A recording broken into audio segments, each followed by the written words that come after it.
If you had told me 6 months ago that I'd be standing at my ex-wife's wedding with a formerly homeless woman as my date, a woman who would capture everyone's attention and change my life forever, I would have called you crazy.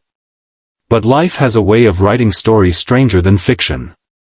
Before I tell you how Emma stole the show that day, let me take you back to where it all began. And if you enjoy these real-life stories of unexpected connections and second chances, make sure to hit that like button and subscribe for more heartwarming content that reminds us all of the magic that happens when we open our hearts to others. My name is James Calloway, and for 3 years after my divorce from Rebecca, I had been struggling to find my footing. At 42, I was a single dad to our 13-year-old daughter Lily, working as an architectural engineer, and living in a modest 3-bedroom house in a suburb outside of Chicago. The divorce had been amicable enough, what people call irreconcilable differences, which really meant we had slowly grown apart until we barely recognized each other anymore. I had primary custody of Lily, who visited Rebecca every other weekend. We maintained a cordial relationship for our daughter's sake, though it wasn't always easy. Rebecca had moved on quickly, dating a successful real estate developer named Daniel within months of our separation. When the wedding invitation arrived in the mail one chilly October afternoon, I stared at the elegant cream-colored card with gold embossing for a long time, feeling a complicated mix of emotions I couldn't quite name. "You should bring a date, Dad," Lily said, peering over my shoulder at the invitation.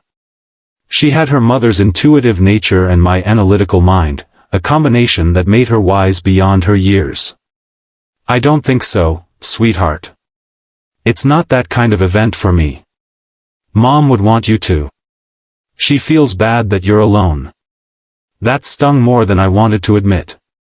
I didn't need Rebecca's pity, and I certainly didn't need to parade a date in front of her to prove I was doing fine. But the truth was, I wasn't doing fine. Not really. I had thrown myself into work and fatherhood, avoiding anything that resembled a personal life.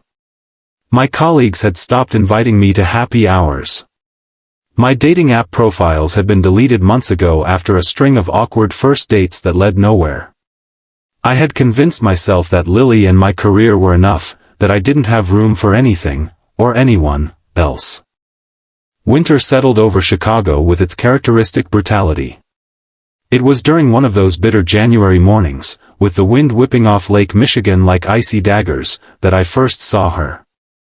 I had just dropped Lily off at school and was walking toward the train station when I passed a small huddle of blankets in the doorway of an abandoned storefront. Most commuters hurried past,